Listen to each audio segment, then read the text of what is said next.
നമുക്കേറെ പ്രിയപ്പെട്ടവരാണ് നമ്മുടെ കുഞ്ഞുങ്ങൾ. പലപ്പോഴും നമ്മുടെ ഇഷ്ടങ്ങളെ മാറ്റിവെക്കുന്നത് അവർക്ക് വേണ്ടിയാണ്. നമ്മുടെ കുഞ്ഞുങ്ങളെക്കുറിച്ച് ലബനീസ് അമേരിക്കൻ പോയറ്റായ ഖലീൽ ജിബ്രാൻ തൻ്റെ പ്രവാചകൻ എന്ന കവിതാ സമാഹാരത്തിൽ എന്താണ് പറഞ്ഞതെന്ന് നമുക്ക് നോക്കാം. ഒരു പിഞ്ചു കുഞ്ഞിനെ നെഞ്ചോട് ചേർത്ത് നിൽക്കുന്നൊരു സ്ത്രീ പ്രവാചകനോട് ചോദിച്ചു, ഞങ്ങളുടെ കുട്ടികളെക്കുറിച്ച് പറയുക. അപ്പോൾ പ്രവാചകൻ പറഞ്ഞു, നിങ്ങളുടെ കുട്ടികൾ നിങ്ങളുടെ കുട്ടികളല്ല, ജീവന് അതിനോട് തന്നെയുള്ള കൊതിയുടെ സന്തതികളാണവർ. അവർ നിങ്ങളിലൂടെയാണ് വരുന്നത്, എന്നാൽ നിങ്ങളിൽ നിന്നുമല്ല. അവർ നിങ്ങളോടൊപ്പമുണ്ടെങ്കിലും അവർ നിങ്ങളുടെ ഉടമസ്ഥതയിലുള്ളവരല്ല. നിങ്ങളുടെ സ്നേഹം അവർക്ക് നൽകാം, എന്നാൽ നിങ്ങളുടെ ചിന്തകൾ നൽകാനാവില്ല. കാരണം അവർക്ക് അവരുടേതായ ചിന്തകളുണ്ട്. അവരുടെ ശരീരങ്ങളെ നിങ്ങൾക്ക് വീട്ടിൽ പാർപ്പിക്കാം, എന്നാൽ അവരുടെ ആത്മാക്കളെ അങ്ങനെ ചെയ്യാനാവില്ല. കാരണം അവരുടെ ആത്മാക്കൾ വസിക്കുന്നത് വരും ദിനത്തിൻ്റെ ഭവനത്തിലാണ്. അവിടം നിങ്ങൾക്ക് സന്ദർശിക്കാനാവില്ല, നിങ്ങളുടെ സ്വപ്നങ്ങളിൽ പോലും.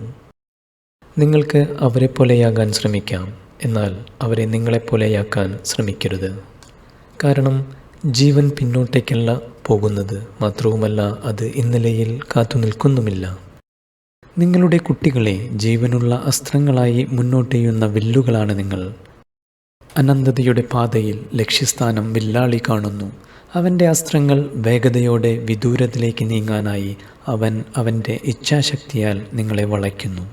ആ വില്ലാളിയുടെ കരങ്ങളിൽ നിങ്ങൾ വളയുന്നത് ആഹ്ലാദത്തിനാവട്ടെ. കാരണം പറന്നുപോകുന്ന അസ്ത്രത്തെ അവൻ ലാളിക്കുന്നത് പോലെ തന്നെ ഉറച്ചു നിൽക്കുന്ന വില്ലിനെയും അവൻ സ്നേഹിക്കുന്നു. ഓരോ കുഞ്ഞും ഈ ഭൂമിയിൽ ജനിച്ചു വീഴുന്നത് വ്യത്യസ്തനായിട്ടാണ്. അവർക്ക് അവരുടേതായ അഭിരുചികളുണ്ട്. അതൊരു പക്ഷേ നമ്മൾ മാതാപിതാക്കൾക്ക് അവർ ആരായിത്തീരണമെന്ന ആഗ്രഹത്തിൽ നിന്നും വ്യത്യസ്തമായിരിക്കാം.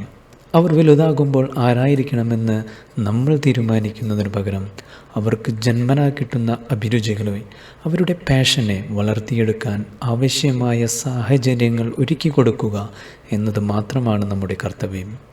അവർക്ക് ആരായിത്തീരാനാണോ ആഗ്രഹം, അതിലോട്ട് നമ്മുടെ കുഞ്ഞുങ്ങളെ എത്തിപ്പിക്കുവാൻ വേണ്ടിയുള്ള ഒരു വില്ല് മാത്രമാണ് നമ്മൾ. ആ വില്ല് എത്രത്തോളം ശക്തമാണോ, എത്രത്തോളം വളയുന്നുവോ, അത്രത്തോളം നമ്മുടെ കുഞ്ഞുങ്ങൾ അവരുടെ ലക്ഷ്യസ്ഥാനത്തേക്ക് കുതിക്കുകയുള്ളൂ. അതിനുള്ള ഒരു ശക്തമായ വില്ലായി നമ്മൾ എല്ലാ മാതാപിതാക്കൾക്കും മാറാം.